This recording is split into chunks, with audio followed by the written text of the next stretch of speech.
Marvel fans, this one's insane. Tom Hardy might be done with the Venom character, but it seems Sony has plans to do a different Venom. Hey, yo, what the f?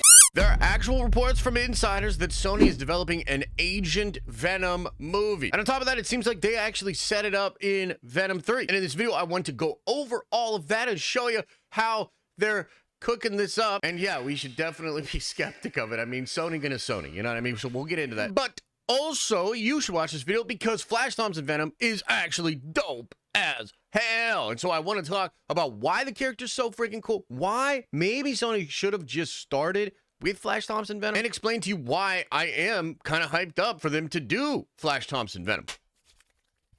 Let's get into it. Okay, so first up, this is coming from Daniel RPK, very reliable source, you know, pretty good, decent, I guess. And he's saying that Sony is developing a Flash Thompson Venom film. And this was shared by other insiders on Twitter and social media. It seems like they're kind of soft confirming that this is indeed happening. And then some fans out there actually discovered that in Venom 3, there was a military person that they called Thompson, who had their legs eaten by one of the xenophage thingies. I don't know if you remember this. I remember this because I was like, wow, that's crazy.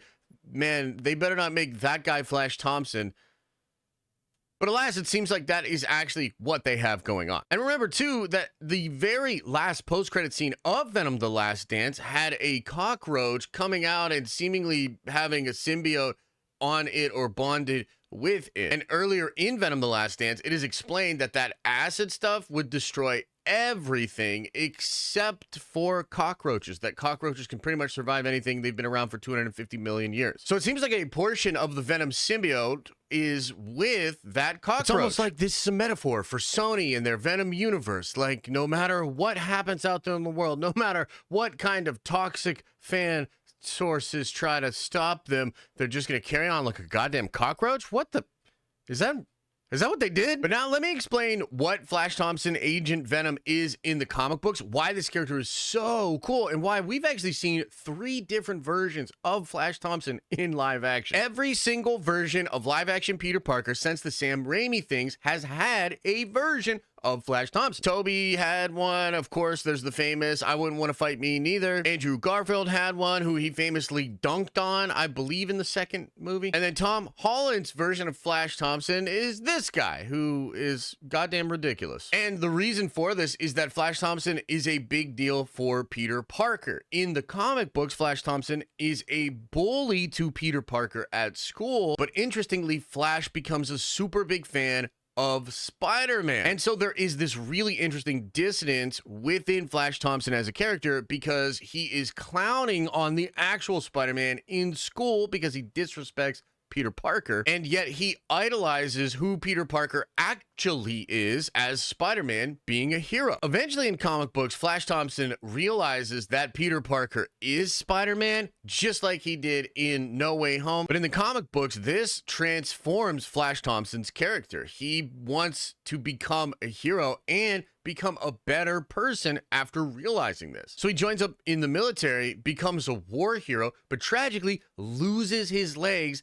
in some kind of big gun shootout thing. Then S.H.I.E.L.D. gets a hold of the Venom symbiote, but they have it in sort of a docile state, and they choose to bond it with Flash Thompson. He becomes an incredible host for the Venom symbiote. I think this is partially because they have a love-hate, but also respect for Peter Parker, like both the symbiote at this point and Flash Thompson revere Peter Parker, so they bond over that. And Flash Thompson becomes Venom for several years in Marvel Comics, and it's absolutely awesome because as opposed to Eddie Brock's Venom, or even when Spider-Man himself had the Venom symbiote, Flash Thompson's Venom is really militant, okay? First of all, the design is awesome. It's got these super cool shoulder pad looking things, but he also uses a ton of weapons and guns because he is obviously a military person, and the design and the action with Flash Thompson as Venom is incredible. There's even an alternate universe where Flash Thompson becomes Spider-Man himself. He still has the Venom symbiote, but he actually becomes Spider-Man himself. And so this character development of the main bully of Peter Parker that reveres Spider-Man becoming a better person upon realizing that Spider-Man and Peter are the same person, and then he joins the military trying to be a hero, gets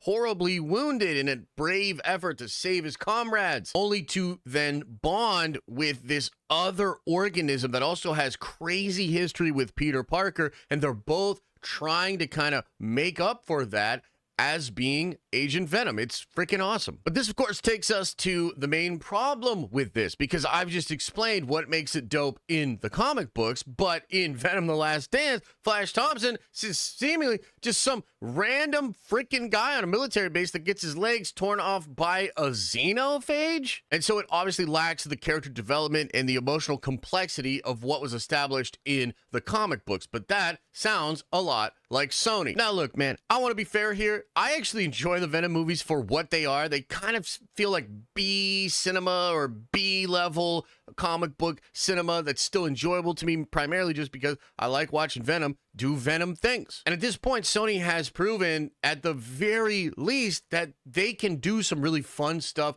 with Venom. I actually liked Venom The Last Dance. I know it's a kind of controversial movie. A lot of people think it is absolute dog shit, but it has an 80% Rotten Tomato audience score. It had a less than 50% drop off in the box office gross from weekend 1 to weekend 2. It is massive in international markets, making more money in China than a Hollywood movie has made in a long time. And so there's obvious appeal to Venom, to the Venom character, and to what Sony has been doing with Venom for a lot of different fans, again, including myself. And so I would say to you, if Sony's gonna Sony, I would rather have them Sony with at least really cool characters. And I think Flash Thompson Venom, what they could do with the action, making a little like John Wick or The Punisher meets what they have already done with their Venom trilogy, I think that's pretty freaking awesome. And of course, there's always the possibility that they would get a little help from Marvel or the MCU, or get some other people over at Sony that make these movies better. I kind of can't believe we're still doing this with Sony and the villain characters, and they've had so many failures. Also, I just want to say, I would urge Sony to not do total rando guy from Venom 3, but instead do Joe Manganiello, or the guy that did it in the Andrew Garfield Spider-Man movies. Both of those guys are way more like classic bully version of Flash Thompson. Joe Manganiello is friggin' awesome. He's jacked as hell these days, so he would be like a really fun superstar to do Agent Venom with. I made this point on a live stream, but like, Sony seems to go after big Hollywood superstar type people, right? So it seems like they would follow the pattern of trying to get somebody like a Tom Hardy to be Eddie Brock, somebody like a Jared Leto to be Morbius, somebody like Aaron Taylor Johnson to be Kraven, right? They go after big time celebrities for these big roles. So maybe they won't just do total rando guy. They could bring Manganiello back, do some multiversal stuff connected to Toby. That's the way that Sony should do this. So I obviously have mixed feelings about this. It's a complex situation, but Venom, Flash Thompson Venom, Agent Venom, super cool. Would love to see it on the big screen. And it seems like Sony is actually doing this. What do you think about this? Let me know in the comment section below. And as I always say, I hope you are having an awesome and a nerdy day. And I'll see you in the next video.